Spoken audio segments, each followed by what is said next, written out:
తాకట్లో ఉన్న మీ బంగారాన్ని విడిపించి ఆ రోజు ఆన్లైన్ రేటుకి కొంటాం. Sharma gold company. వంటిల్లు గొల్లుమంటోంది. ఒకవైపు నిత్యావసర ధరలు, కూరగాయల ధరలు పెరిగి భారీగా వంట ఖర్చు పెరిగిపోగా మూలిగే నక్క మీద తాటకాయ పడ్డట్లు గ్యాస్ ధర కూడా పెరిగిపోయింది.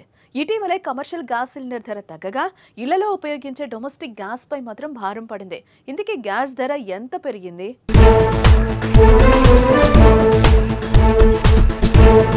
దేశంలో గ్యాస్ ధరలు పెరిగాయి. ప్రజలు ఉపయోగించే గ్యాస్ సిలిండర్ పై 50 రూపాయలను కేంద్రం పెంచింది. దీంతో ఇప్పటి వరకు డొమెస్టిక్ సిలిండర్ ధర 803 రూపాయలు కాగా ఇకపై 853 రూపాయలు కానుంది. అలాగే ప్రధానమంత్రి ఉజ్వల యోజన పథకం కింద అందించే సిలిండర్ ధరను కూడా 50 రూపాయలకు పెంచారు. ఆ సిలిండర్ ధర 500 నుంచి 550 రూపాయలు పెరిగింది. పెరిగిన సిలిండర్ ధరలు ఏప్రిల్ 8 నుంచి అమల్లోకి వస్తున్నాయి. గ్యాస్ సిలిండర్ అమ్మకాలపై 43,000 కోట్ల నష్టం వాటిల్లుతోందని, ఈ నష్టాన్ని భర్తీ చేసుకునేందుకే గ్యాస్ ధరను పెంచినట్టు కేంద్ర పెట్రోలియం సహజ వాయు మంత్రి హర్దీప్ సింగ్ పూరి తెలిపారు. 2 నుంచి 3 వారాల తర్వాత మరోసారి గ్యాస్ సిలిండర్ ధరల సమీక్ష ఉంటుందని ఆయన వివరించారు.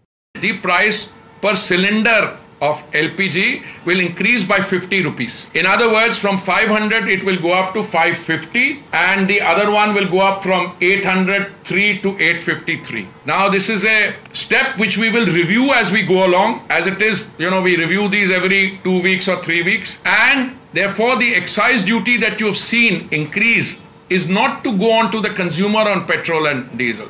As I kept telling you, that excise increase is intended to compensate the oil marketing companies for the 43,000 crore that they have incurred as a loss on the gas part of it. Now you will say, what will happen to petrol and diesel?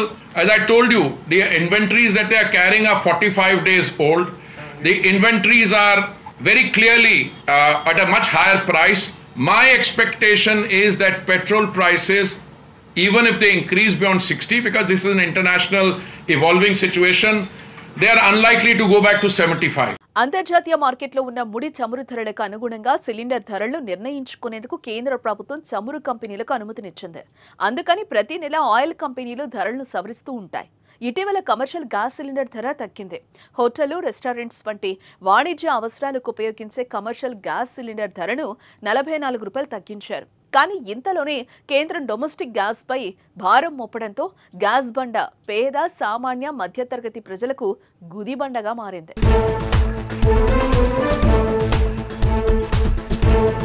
Gas ధరతో పాటు petrol, diesel పై కూడా excise డ్యూటీని కేంద్ర ప్రభుత్వం పెంచింది. Litre పై excise డ్యూటీని 2 రూపాయలు పెంచుతున్నట్లు ప్రకటించారు. దీంతో litre petrol పై excise సుంకం 13, లీటర్ డీజిల్ పై ఎక్సైజ్ సుంకం 10 రూపాయలకు చేరింది. అయితే ఈ పెంపు భారం వినియోగదారులపై పడదని స్వయంగా కేంద్ర మంత్రి హర్దీప్ సింగ్ పూరి ప్రకటించారు.